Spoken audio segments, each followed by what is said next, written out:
Kid Rock hinting at retirement as he slams the media coverage of his performance at a Trump rally. Plus, Dave Mustaine of Megadeth gives us a big update on his health and much more. Stick with us, we got a lot to get to.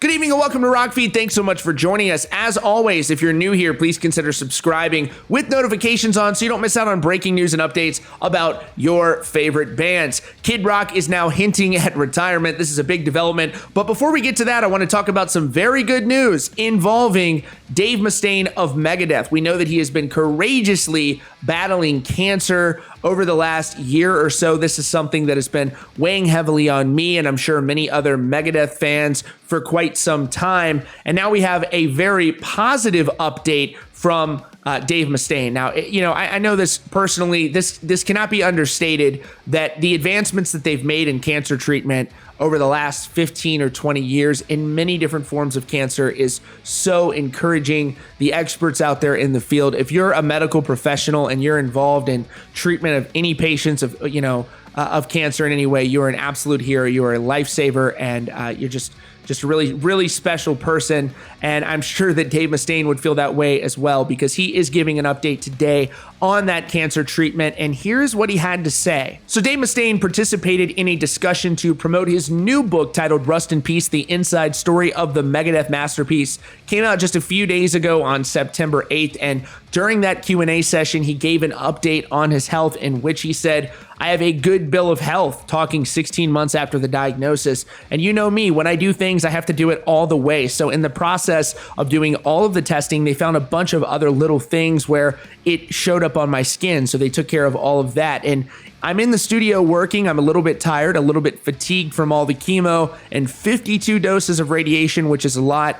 But I'd get into the studio and I'd start hearing the music and it starts seeping into my soul and nothing matters anymore. I can fly. And so he revealed this diagnosis back in June of 2019.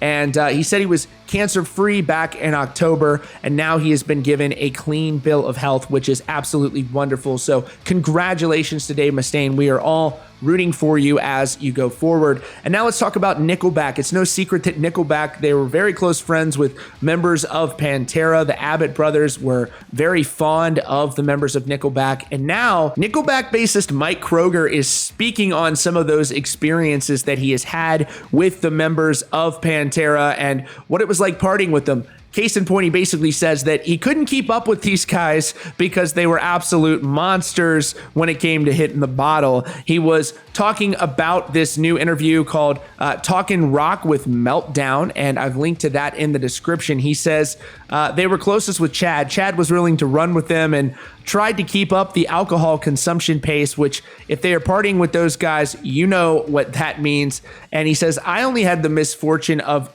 getting mixed up in a party situation with them where Dime was bartending, and oh boy, honestly, I ran away like a coward. I got to the point where my legs didn't work anymore. I couldn't see, and I just did the Irish goodbye, and I just never came back. I was like, these guys are going to kill me, man.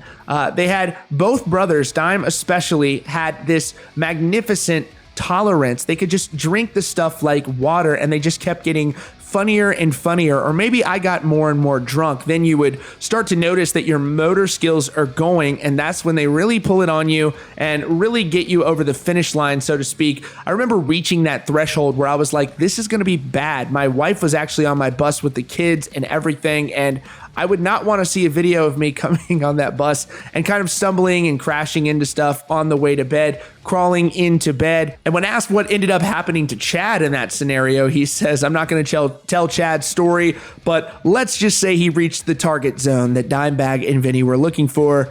They finished him off really, really good. And of course, Pantera actually let them use one of Dime's unreleased solos for a song called Side of the Bullet after he passed away tragically. And so obviously we know there is a close connection between Pantera and Nickelback, and that's a great story to hear there from Mike. Obviously the tolerance that those guys have had is just legendary, so we'll just leave it at that. So moving on, we're going to talk about Kid Rock, who was due this evening to appear at a Trump rally in support of the president. He has made his support for him well known. He's a vocal supporter of the president, and that has led to criticism from some who do not like that, and they make fun of Kid Rock for it. And Kid Rock is responding to that, and he says some interesting things, pointing out the same thing that he said in the past, which he doesn't care what anybody thinks. That much is very clear. He's made that clear on numerous occasions.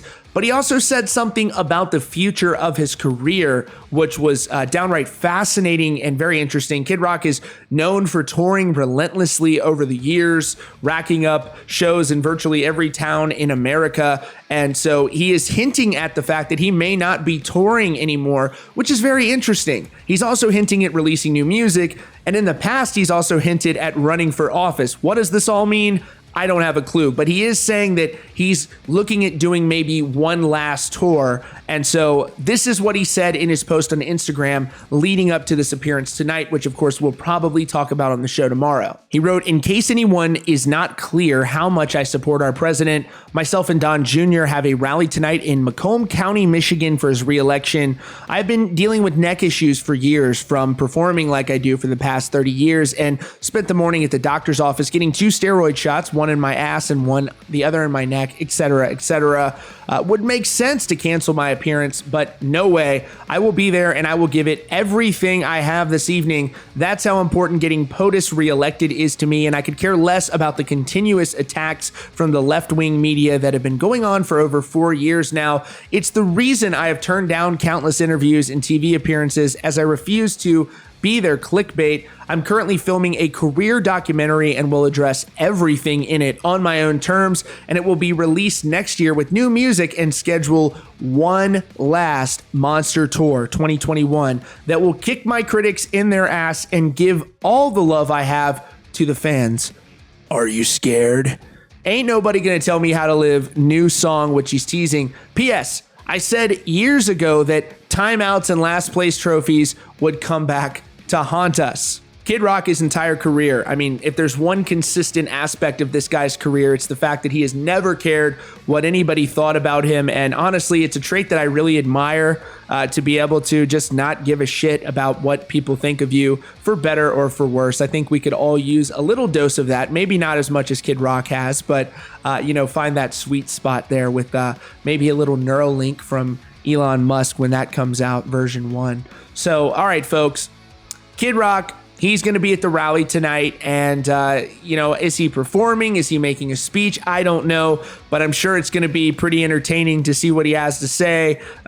Kid Rock, love him or hate him, he is always pretty funny when he steps up to the mic, and we'll cover that tomorrow. We'll see. I'm sure he'll make some interesting revelations up there. I'm very curious to see, he talks about he's going to cover everything. If you look back at the history that Kid Rock has had, you've got the Pam Anderson saga, you've got the Tommy Lee saga. There is a lot to Kid Rock's career, starting back in that nu metal wave where he picked up and then he pivoted to country. And then over the last few years, obviously, he's been sort of placed into this political realm. He's obviously choosing to do that because he's speaking vocally about the president. So, it's an interesting dynamic, and it's going to be real interesting to see how that documentary pans out. So we'll cover all those angles, but could Kid Rock's career be coming to an end? It does seem as so. And for those of you out there, there are surely going to be some people who say, well, his career was in the tank. Anyways, whether you like him or not, Kid Rock's career was not in the tank. The guy, every time he tours, he plays arenas. He's not hurting in the pockets. If he wants to do arena tours, if he wants to headline festivals, he can do that. Just seems like he's not choosing to do that. That's the same thing with Limp Bizkit. People make fun of Limp Bizkit, but they choose what they tour. They say, oh, they're not relevant. Well, they don't feel like working right now because they're so rich. So, people get that confused sometimes. But everybody, let me know what you think about this in the comments and every story we covered today. And again, be sure to subscribe with notifications on. We're on Spotify and Apple Music as well. You can check us out there too. All right, thanks so much for joining us. We'll see you guys very soon, probably tomorrow. I'll let you know. And thanks again.